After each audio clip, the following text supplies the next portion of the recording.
छत्तीसगढ़ के प्रोसेस में ही आ गया है कि प्रदर्शन करेंगे तब आपका अधिकार मिलेगा।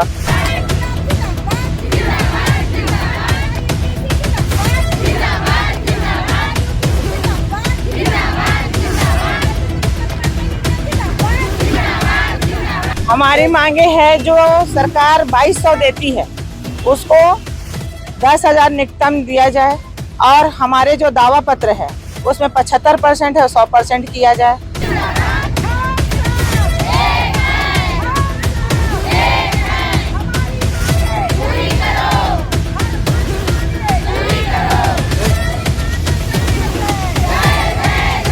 हमारी जो 13 मांग है वो जायज मांग है और इस मांग के ऊपर हम रेगुलर लगातार आंदोलन कर रहे हैं।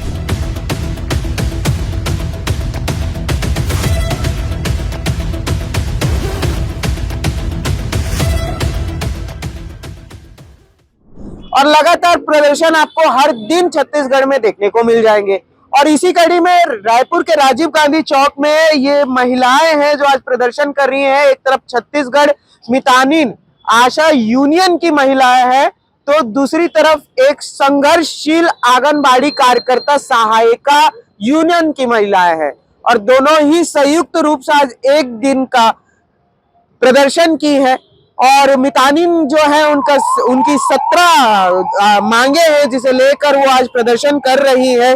अधिक जानकारी के लिए सीधा उन्हीं के पास चलता है और बात करते हैं और समझते क्या मांगे हैं आप लोगों की। हमारी मांगे है जो सरकार 2200 देती है उसको 10,000 निकटम दिया जाए और हमारे जो दावा पत्र है उसमें 75% है 100% किया जाए और हमारे जो रिटायरमेंट है उसमें हमको 5 से 10 लाख दिया जाए ताकि हम अपने वृद्धावस्था में अपना जी सकें और सम्मानजनक जीने के लायक हमको वेतन दिया जाए और हर मंथ हमारे 1 से 10 तारीख तक हमारे पैसे आ जाने चाहिए क्योंकि हमारा आज मतलब 12-13 महीना से हमारा पैसा हम कागज में तो लिखते हैं हमारा इतना पैसा बन रहा है लेकिन हमको देखने को नहीं मिलता और वो पैसा हमारा कहाँ जाता है ये भी हमको पता नहीं। कितने महीने से पैसे नहीं मिले?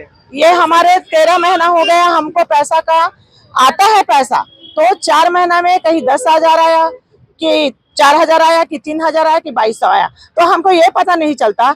जब हम कार्य अपना दे रहे हैं तो हमारे इतना पैसा जाता कहाँ? अच्छा, ये जो काम करते हैं आप लोग ये किसी प्राइवेट संस्थान को ठेका मिलता है उससे करते कि डायरेक्ट सरकार से अटैचमेंट? अभी तो सरकार हम हमारे कार्य को तो प्राइवेट संस्थान को ठेका दे दिए हैं।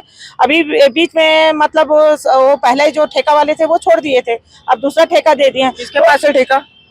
दिल्ली वाले कोई बोलते हैं लेकिन हमको उससे कोई लेना देना नहीं, उससे लेना देना नहीं, हमको सरकार लेना देना हम आपको नहीं है लेकिन सारा अगर ठेका लिया तो सारा जो प्रोसेस उन्हीं के हाथ में है तो ये भी जानना जरूरी है क्योंकि ठेका अगर सरकार को किसी को दे रही है तो जिम्मेदारी उस ठेका लेने वाली कंपनी की भी है और सरकार की भी है तो ये जानना भी जरूरी है। लेना देना नहीं बोल सकते ना हम क्योंकि जब हम बैठे हैं तो हमको सारी जानकारी भी होना जरूरी है।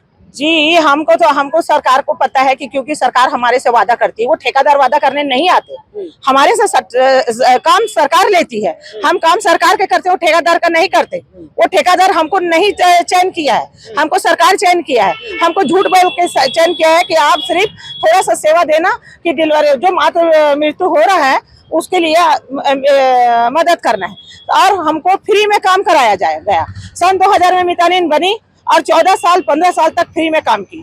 अब और पेमेंट कितना महीने का कितना लिखते हैं आप लोग?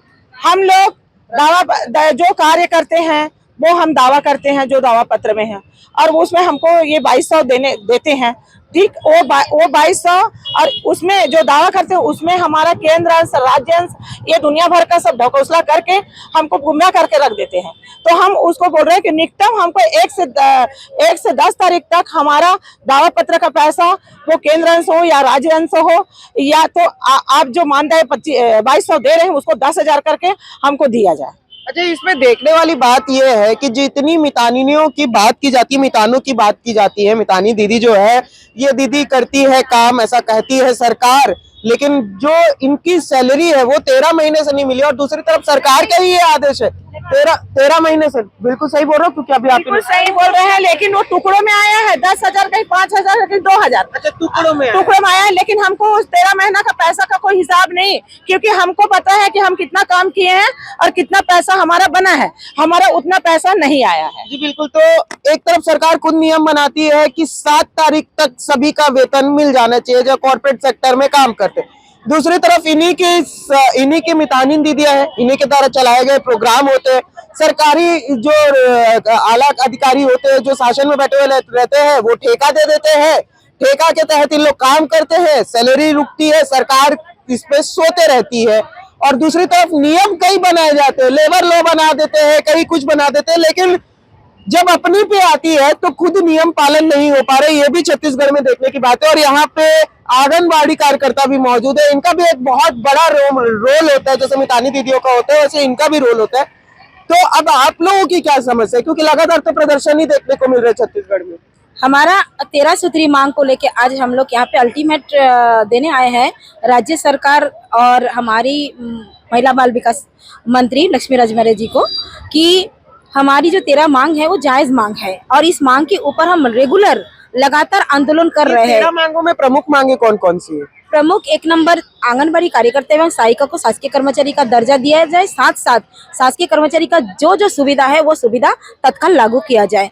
सुपरवाइजर में 100% बिना उम्र बंधन और परीक्षा को ना लेते हुए उनको प्रमोशन दिया जाए, जैसे दूसरे विभाग का भी प्रमोशन होता है तो हमारा क्यों नहीं होता है, हमारा प्रमोशन दिया जाए। और हमारे जो सहायिका बहन है जो मात्र 5,000 में काम कर रहे हैं उनको मतलब जहाँ पे वैकेंसी खाली हो वो बाहर से ना ले, हमारे बीच में ही उनको सीधा प्रमोट किया जाए। मैं सरकार से यही सवाल करना चाहती हूँ कि अन्य विभाग में जैसे प्रमोट जब होता है 1 दिन भी उसका बचा रहेगा तो प्रमोशन दिया जाता है, लेकिन हमारे में कंडीशन क्यों कंडीशन रखा गया, उम्र 45 साल के बाद आपको प्रमोशन नहीं मिलेगा और आपको वही गांव के ही होना चाहिए तब आपको दिया जाएगी। क्या तरीका है, ये तरीका बहुत गलत तरीका है।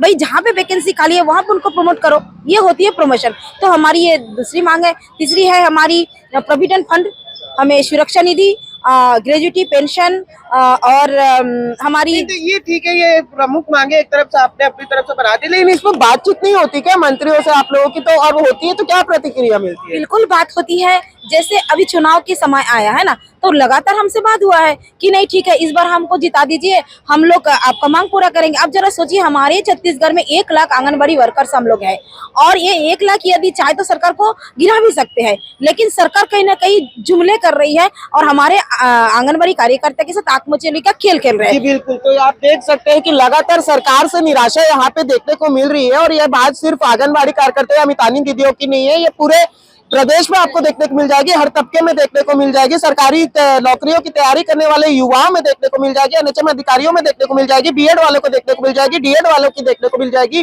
और एसआई परीक्षार्थी कभी बैठते, कभी सीएएफ की जो परीक्षा दे चुके हैं वो बैठते हैं। और प्रदेश में अब प्रदर्शन का दौर चल रहा है और हर दिन आपको सिर्फ प्रदर्शन देखने को मिलेंगे। तो छत्तीसगढ़ में अगर आपको कुछ भी पाना है तो आप प्रदर्शन कीजिए, प्रदर्शन करेंगे और अगर सरकार को आपके ऊपर रहम आता है तो आपका काम होगा। बाकी खबरों के लिए बने रहिए हमारे साथ जनधारा 24/7 पर।